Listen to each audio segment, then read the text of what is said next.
네, 좋은 목소리로 찬양해 주신 가온 중창단 분들 너무 감사합니다. 네, 멈출 수 없는 그 사랑, 십자가 그 사랑을 더욱더 알게 되는 안식일 되길 소망합니다. 네, 오늘은 세상이 나를 까내려도 라는 제목으로 말씀을 나누려고 합니다. 여러분 혹시 살다 보니 비난이든지 비판을 좀 받아보신 적이 있으십니까? 뭐 있으시죠 다들? 네, 생각만 해도 마음이 아픈 일이에요. 근데 여러분 혹시 이 말 들어보셨습니까? 이게 요새 친구들이 쓰는 말인데요. 억까라는 단어입니다. 뜻이 뭐죠? 억지로 까다는 말입니다.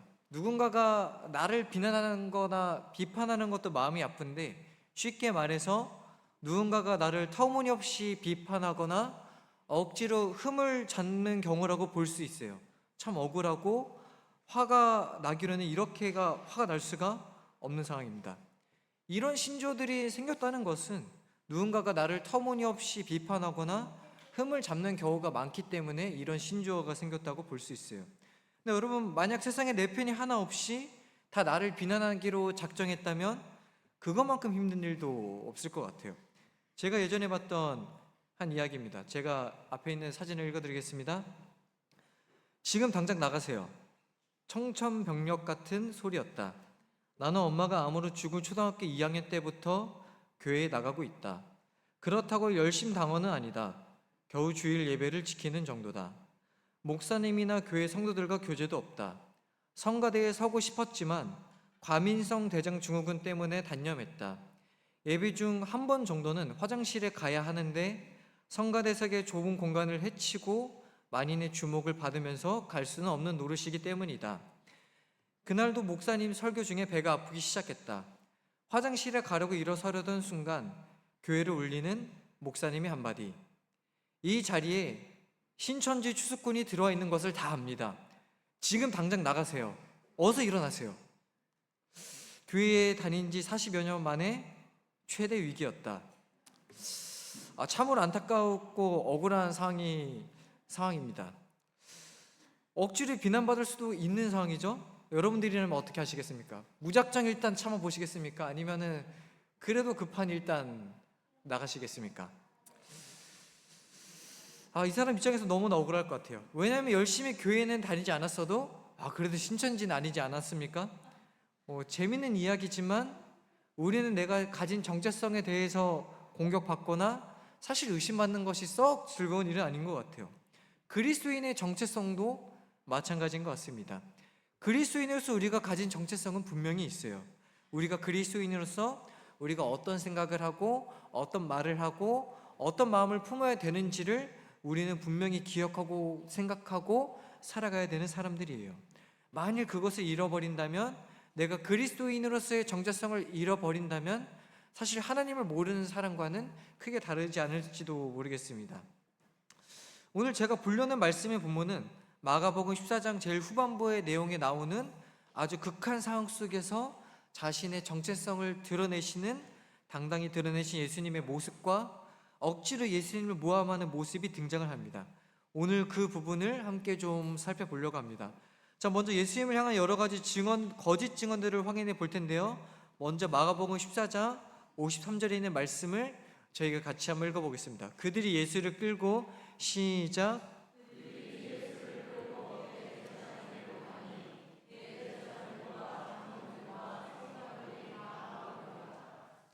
네, 감사합니다. 자, 우리가 이 마가복음 14장을 쭉 살펴보면은 예수님께서 겟세마네 동산에서 기도하시는 모습이 나오고요. 그 다음에 예수님을 잡기 위해서 유다와 대제사장의 무리들을 포함하여 군인들이 찾아와서 예수님을 잡아가는 장면이 나옵니다. 그 다음이 오늘 보는 본문인 그들이 끌고 간 곳은 대제사장 안나스가 있는 곳이었습니다. 그 당시 안나스는 대제사장들 중에서 나이가 가장 많았으며 그의 말을 거의 하나님의 음성이라고 생각하고 따랐어요. 여러분, 참 흥미로운 것은 무엇인지 아십니까? 원래 그 시대의 대제사장은 한 명이어야 해요. 근데 성경을 보면 지금 어떻게 표현이 나옵니까? 대제사장들이라고 표현이 나옵니다. 이상하죠? 왜냐하면은 안나스가 대제사장의 직책을 내려놓고 빠져야 되는데 빠지지 않고 뒤에서 권력자처럼 잡고 있는 사람이 안나스였어요. 그의 앞에 지금 예수님이 나오게 된 것입니다. 그리고 그 당시에 성직자들에게 잡혀온 사람들, 재판이 필요한 사람은 거의 다 안나스의 앞에서 한 번 더 재판의 형식을 진행하곤 했습니다. 그래서 이 야심한 밤에, 다 그 조용한 그 밤에 안나스의 궁정만 시끌벅적한 상황이 펼쳐지게 된 것입니다. 그리고 그곳에서 각종 다양한 증언들이 쏟아지기 시작해요. 어떤 증언이냐면 예수님의 행적에 대한 증언들입니다. 예수님은 뭐 이렇게 했다, 예수님은 어떻게 했다, 그런 증언들을 사람들이 이야기하기 시작합니다. 참 이상한 건 그런 경험이 보통 별로 우리가 없는데, 뭐 법원에 가서 보통 증인으로 참석하면은 뭐 영화를 보든 뭐 무슨 말을 많이 하냐면은 저 선서를 많이 합니다. 진실말을 말할 것을 선서합니다. 이것을 많이 해요. 뭐 위증하면, 그러니까 거짓 증언하면은 뭐 처벌받는다, 이런 이야기를 합니다.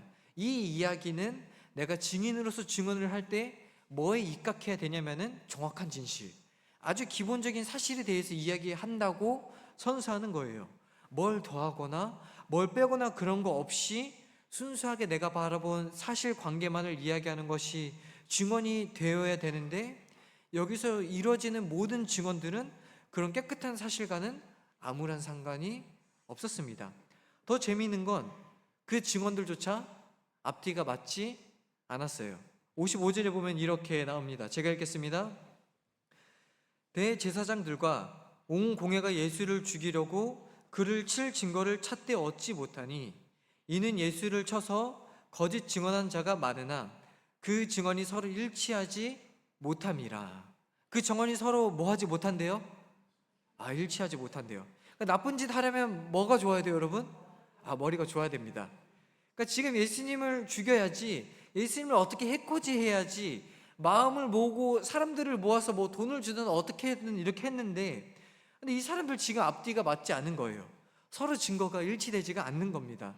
참 재미있는 것은 아까 안나스 앞에서 재판이 이루어진다고 지금 말씀을 드렸는데, 모든 재판은 원래 낮에 이루어져야 돼요. 모든 사람들 가운데서 이루어져야 하는데 지금 이 시간은 밤입니다. 일단 그거 자체가 불법이에요. 그리고 재판 자체가 지금 불법인데, 재판의 우두머리, 다시 말해서 그 재판의 사건과 증언들을 듣고 공정하게 판결해야 하는 대제사장도 어느 편이에요? 너무나 기울어져 있습니다. 이미 그의 머릿속에는 공정하게 재판을 할 생각이 없어요. 이미 기울어져 있어요. 근데 심지어 지금 뭐도 안 맞습니까? 증언도 서로가 맞지가 않아요. 지금 그런 상황 속에 재판이 이루어지고 있는 거예요. 그 증언들 중에는 이런 증언도 있습니다. 같이 한번 읽어볼까요? 우리가 그의 말을 들으니, 시작.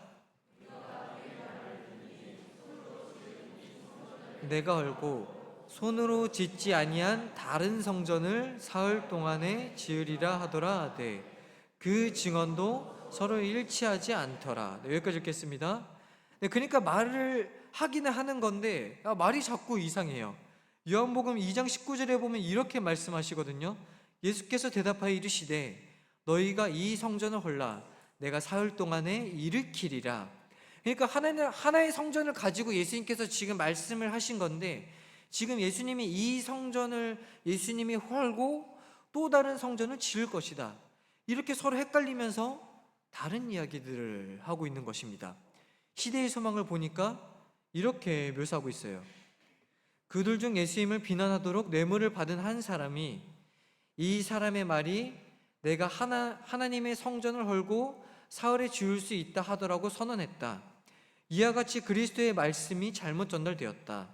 만일 그들이 예수께서 그들에게 말씀하신 그대로 보고했더라면 그들은 사내들인 회의에서조차 그분에 대한 선고를 얻어내지 못했을 것이다. 유대인들이 주장한 바와 같이 예수께서 단순한 한 사람에 불과하셨다면 그분의 선언은 다만 조리에 맞지 않는 말이요 과장된 정신을 나타낸 것에 불과하며 참란된 것으로 해석될 수는 없었을 것이다. 비록 거짓 증언에 의하여 잘못 전해졌을지라도 그분의 말에는 로마인들이 볼 때 사형에 처할 만한 죄목이 될 수 있는 것은 아무것도 포함되어 있지 않았다. 잠깐 정리를 해보겠습니다. 지금 잠깐 정리를 해보면은 안나스 앞에 그 재판을 받으러 왔고요. 당시 그 사람들이 예수님을 직접적으로 사형에 처하게 할 권한이 없었어요. 그냥 자기들 선에서 이 사람이 이러이러한 잘못을 저질렀습니다, 이렇게 로마에 넘겨주는 것에 불과했어요. 근데 예수님의 말을 아무리 로마인들이 보더라도, 심지어 그분의 의사가 잘못 전해졌다 하더라도 로마인들이 볼 때는 이게 우리가 지금 사역시킬 만한 요건이 되지가 않는 거예요. 상황도 그렇고 시간도 그렇고 지금 불법이고 그 생각도 불법이고 지금 모든 것이 불법인 가운데 이 로마조차도 할 수 있는 필요성을 못 느끼는 상황에 놓이게 된 것입니다. 근데 이게 왜 자꾸 이런 일이 일어나는 거예요? 성경에 이 일이 기록되어 있고 우리에게 주고 있는 이 메시지는 무엇입니까? 지금 이 상황은 공정한 재판이 아닙니다. 어떻게 해서든 예수님을 해치기 위한 그런 재판이에요. 그렇죠? 제가 봤던 기사 중에 이런 기사가 있었습니다. 12월부터 한시적으로 교황이 낙태 여성을 허용한다. 이게 15년도에 나온 기사입니다. 여러분 아시다시피 가톨릭에서도 낙태는 중죄입니다. 아주 대단히 큰 죄예요. 근데 15년에 어떤 기사가 났냐면 프란치스코 교황이 자신의 희년을 맞이해서 한시적으로 낙태 여성을 용서한다는 기사가 국제 일간으로 기사가 나왔습니다. 그래서 그 여성이 진심으로 사죄하고 용서를 구한다면 모든 사죄들에게 죄를 용서할 수 있는 권한을 부여한다고 밝혔어요. 사실 밖에서 봤을 때는 이 내용이 굉장히 좋은 내용처럼 보일 수도 있습니다. 왜냐하면 그동안 가톨릭 교회에서 그 교리로 인해서 소외받은 계층들을 우리가 이제는 이 기간을 맞이해서 품어주겠다고 이야기를 하고 있는 거예요. 그리고 그들 스스로 뭐라고 이야기하냐면, 기사를 보면은 우리가 생각해도 우리 교황님의 횡보가 파격적이다, 우리가 지금까지 생각하지 못했던 용서, 그들을 향한 용서의 기별, 그 고난을 교황이 말해준다는 것은 굉장히 충격적이고 파격적이고 그것이 아주 선한 파급 효과를 가져올 것이라고 그들 스스로 이야기를 하는 내용이 기사로 뜬 것입니다. 근데 이거를 볼 때, 제가 처음에 이 기사를 접했을 때 마음에 걸렸다는 것은 용서라는 단어 때문입니다. 특별히 그 용서의 권한을 부여했다는 그 문장 때문이에요. 여러분, 사람의 죄를 용서할 수 있는 권한이 누구한테 있습니까? 누구한테 죄를 용서할 수 있는 권한이 우리에게는 없어요. 우리가 그 사람의 죄 자체를 없애거나 뭐 이런 권한이 없는 사람들이 바로 우리예요. 그런 권한은 누구에게 있습니까? 아까 말씀하신 대로 예수님, 하나님, 십자가에서 죄를 대속하신 것에 의해서만 그것이 가능한 일이에요. 근데 한 시대의 종교의 수장이라는 교황의 입에서 나온 말이 그들을 지금 뭐 한다는 거냐면 용서한다는 것입니다. 제가 왜 이 기사를 보여드리냐면, 아까 그 기사, 아까 안나스의 그 행동, 그리고 궁전에서 일어났던 모든 불법적인 요소들을 보면서 우리가 여기서 확인할 수 있는 것은, 언젠가는 우리가 마지막 시대를 살아간다고 이야기하는데 우리에게 닥칠 환난의 일부분의 요소를 예수님의 재판을 통해서 확인할 수가 있는 거구나 라는 거였습니다. 당시 종교의 최고 지도자는 누구였냐면 안나스였습니다. 그래서 누가 뭐라 하든 안나스가 유죄라고 하면 유죄이고 무죄라고 하면은 무죄예요. 그 당시 모든 불법적인 재판을 열 수 있는 것조차 그들의 권한이었어요. 그러니까 진실관계는 상관이 없는 거예요. 예수님께서 진짜로 그 얘기를 했냐? 그것이 사실이라고 하더라도 로마 입장에서는 이게 죄야? 라고 할 만한 요소인데, 그럼에도 불구하고 안나스가 유죄라고 하면 유죄인 것입니다. 그 재판에서 유죄야 하면 유죄인 거예요. 다시 말하면 사람의 권한으로 누구의 삶의 여부를 결정할 수 있는 권한이 그들에게 있었다는 것입니다. 그런 권한이 있는 자가 비난의 화살, 공격의 화살을 우리에게 돌리면 어떨까요? 만약에 마지막 시대가 되어서 한 권력의 차원에서 우리에게 뭐 하지 말아라, 우리가 하지 않은 행동을 했다고 이야기할 때 우리에게 그것은 어떻게 다가오겠습니까? 굉장히 위협적으로 다가올 수가 있다는 거예요. 근데 우리는 이미 알고 있어요. 마지막 때가 오면 어떤 일이 일어난다? 거짓 증언들이 일어난다는 것을 우리는 이미 말씀을 통해서 알고 있고, 그런 시대가 오고 있다는 것을 우리가 알고 있습니다. 이런 시대를 살아가면서 우리는 이 시대를 어떻게 살아가야 되겠습니까? 어떻게 살아가야 하는가는 일단 두고 우리가 어떤 생각을 품고 그 시간들을 기다려야 되겠습니까? 우리는 어떤 생각을 가지고 어떤 마음으로 그 시간들을 기다려야 되겠습니까? 다시 이야기로 좀 돌아오겠습니다. 자, 아무리 이 사람들이 예수님을 죽이려고 노력을 해도 잘 안 되고 있어요. 그래서 로마의 뜻에 따라서 사형을 시켜야 하는데 그렇게 못하고 있습니다. 그래서 심지어 그 상황에서 질문을 던지면서 예수님이 대답을 해야 하는데 대답을 안 하십니다. 침묵을 일관하세요. 그러다가 대제사장이 이렇게 이야기합니다. 같이 한번 읽어볼까요? 대제사장이 가운데 일어서서 시작.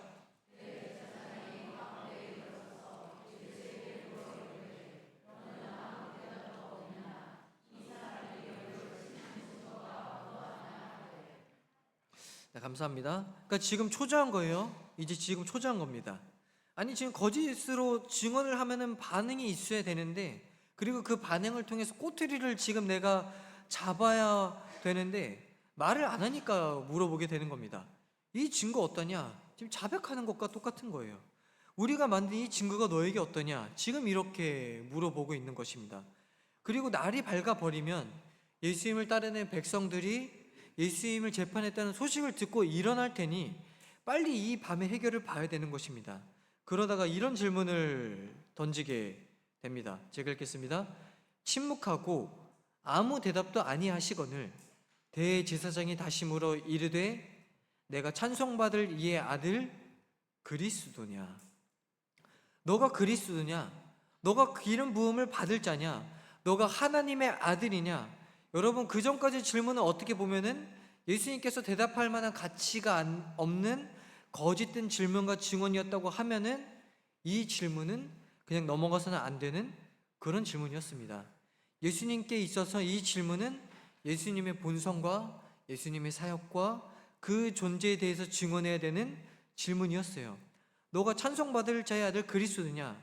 이건 반드시 해결해야 하는 질문이었습니다. 시대의 소망에 보면 이렇게 나와요. 그분은 직접 이런 호세에 그리스도께서는 잠잠히 계실 수 없었다. 잠잠할 때가 따로 있었다. 그분은 직접 질문을 받으시기 전까지는 말씀하지 않으셨다. 지금 대답하는 것은 그분의 죽음을 확실하게 하리라는 사실을 아셨다. 그러나 이 호소는 민족에 공인된 최고의 권위와 지극히 높으신 이의 이름으로 이루어진 바 되었다. 그리스도께서는 율법에 대한 진정한 존경심을 나타내 보이실 것이다. 더욱이 아버지께 대한 자기 자신의 관계에 대하여 질문을 받으셨던 것이다.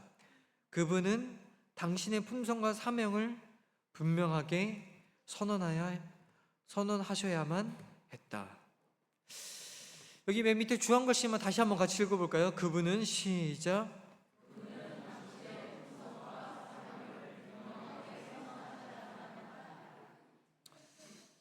제가 처음 인상 깊게 읽었던 부분은 잠잠할 때와 그렇지 않을 때가 따로 있다는 것이었어요. 그 앞에 있는 수많은 거짓 증언들, 예수님의 말도 제대로 전하지 못하고 이 말 했다가 저 말 했다가 이런 증언에서는 침묵을 유지하셨습니다. 대답할 가치도 없었고 필요 없는 이야기였어요. 그러나 지금 들어왔던 이 질문만은 달랐습니다.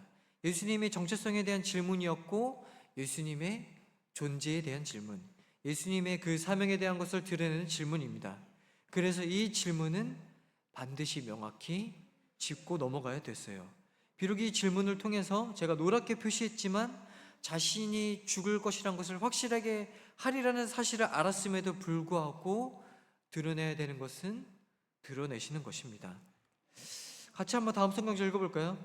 예수께서 이르시되 시작.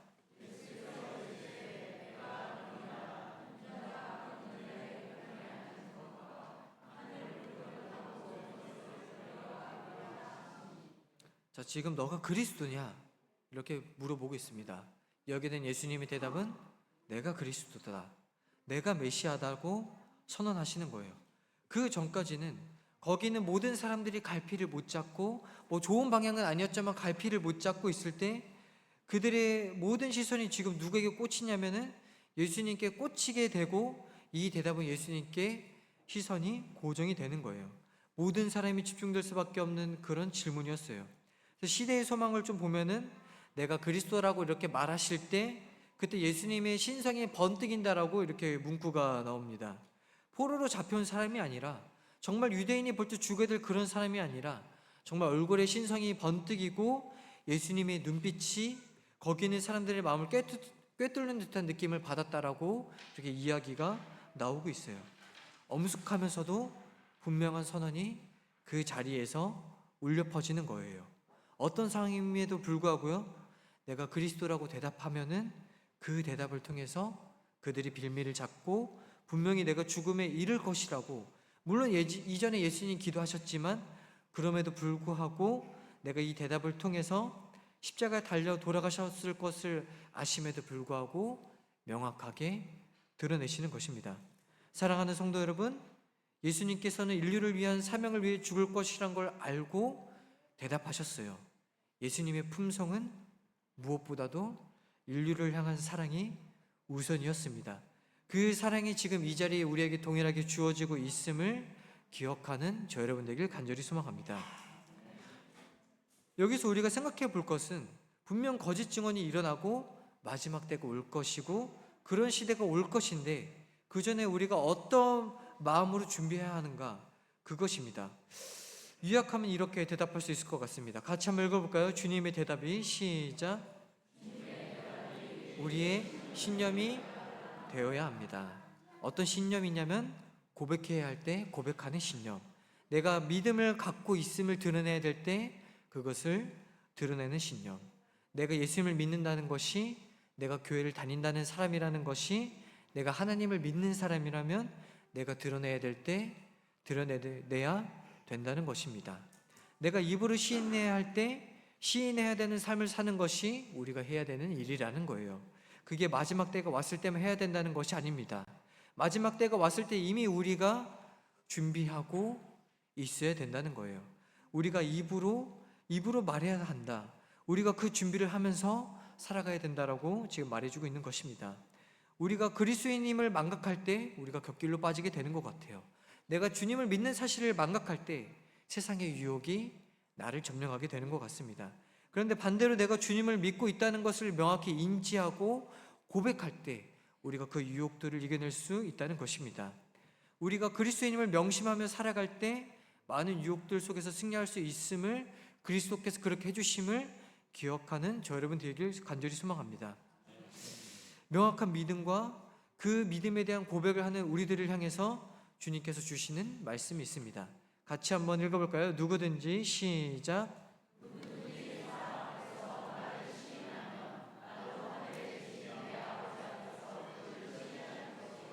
누구든지 사람 앞에서 나를 부인하면 나도 하늘에 계신 내 아버지 앞에서 그를 부인하리라. 저는 이 말씀을 보면서 너 인정 안 하기만 해봐, 이런 말씀 아닙니다. 너 안 하면 나도 안 해, 이런 개념의 말씀이 아니라 반드시 우리가 시인하면서 살아가야 된다는 것에 강조를 두고 있는 말씀입니다. 너가 시인하면서 살아가야 된다는 거예요. 너가 하늘에 계신 아버지를 믿는 사람임을 시인해야 된다는 거예요. 그렇지 않으면 하나님께서 그를 부인하시는 것이 아니라 내가 먼저 하나님과 멀어진다는 거예요. 내가 예수님을 믿는다는 것을 자꾸 떨어뜨리면 내가 예수님을 거절하고 살아가게 된다는 것입니다. 영상 하나 같이 보시겠습니다. 좀 특별하죠?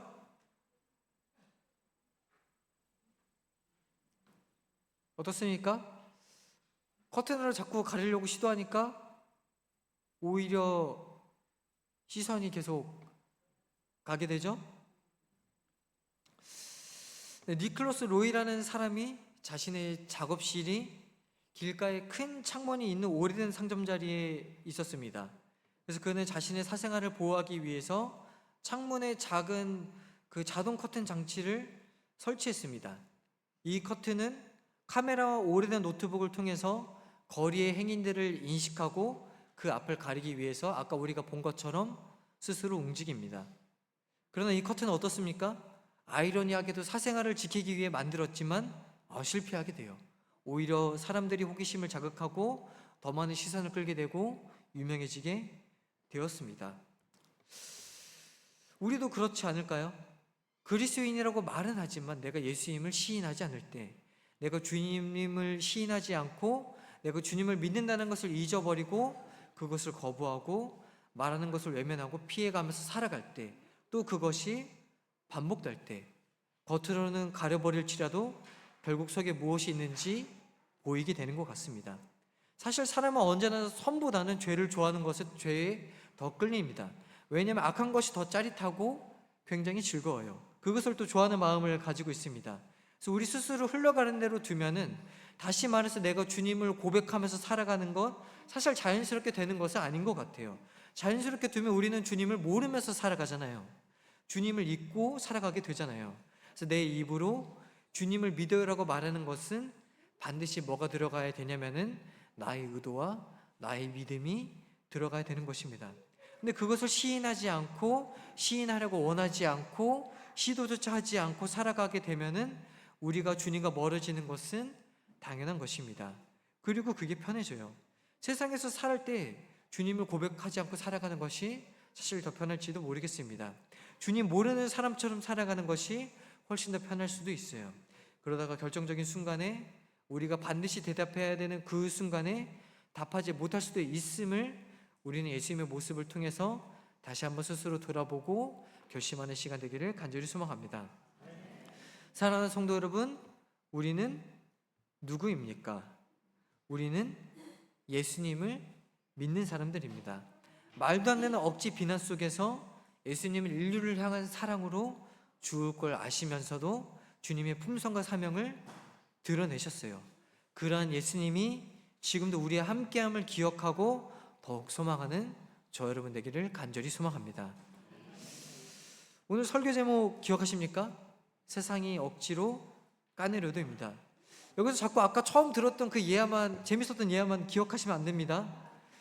세상이 나를 억지로 까내려도 다시 한번 돌이켜봐야 되는 사람이 바로 우리입니다. 우리가 이 시간에 이 대답에 대해서 명확하게 고백할 줄 아는 사람이 되기를 간절히 바랍니다. 내가 누구를 믿는지, 세상의 종교도 엄청 많은 상황 속에서 내가 누구를 분명히 믿고 있는지, 내가 누구를 따라가고 있는지, 누가 나에게 너는 누구라고 물어볼 때 나는 진짜 부족한 사람이고 나는 정말 혼자서는 예수님을 부인하고 싶을 때도 있고 시인하고 싶어하지 않은 사람임에도 불구하고 겸비한 마음을 가지고 주님께 나아갔을 때 주님이 저에게 고백할 수 있는 용기를 주신다는 사실을 기억하는 저 여러분 되었으면 좋겠습니다. 그래서 마지막 때에 어떤 위험이 우리에게 닥친다고 하더라도 당당하게 믿음을 고백하는 그날을 준비하는 우리 모두가 되길 간절히 소망합니다. 아까 잠시 얘기했지만 예수님께서 본인의 삶을 당당하게 드러내신 순간은 안전한 상황이 아니었어요. 분명히 나의 대답이, 예수님이라는 그 대답이 나를 죽게 할 것이라는 것을 아셨지만 그럼에도 불구하고 고백하셨던 그 예수님을 기억하고 동일하게 그 순간을 우리 모두가 준비할 수 있길 바랍니다. 오늘 말씀 정리해 보겠습니다. 오늘 우리가 살펴본 장면은 예수님을 신문하는 그런 장면이었어요. 마지막 시대 때 예수님이 당하신 것처럼 온갖 거짓 증언, 온갖 모략이 있을 수 있다는 거예요. 우리는 모두 그 사실을 알고 있고 그 사실을 준비하면서 살아가야 되는 사람임을 우리가 살펴보았습니다. 두 번째는 그것을 알고 준비하는 사람이 어떤 마음을 준비해야 되는가, 필요할 때 반드시 주님을 고백할 수 있는 그런 준비를 해야 된다는 것입니다. 그래서 예수님을 시인하는 그런 준비가 우리가 해야 된다는 것을 우리가 이 시간 함께 살펴보았습니다. 어쩌면 우리가 무언가를 할 것인가도 중요하겠지만 오늘 우리가 이 시간 살펴본 것은 어떻게 할 것인가를 찾기 전에 내가 믿는 예수님께서는 어떻게 하셨었나, 그리고 그 동일한 품성과 사명이 우리 마음에 있기를, 그러한 말씀을 우리가 살펴보았습니다. 여러분, 이번 한 주, 돌아온 한 주 어떻게 사시겠습니까? 내가 내 입으로 예수를 믿는 사람입니다 라는 것을 고백하는 순간이 있을 수도 있고 사실 없을 수도 있습니다.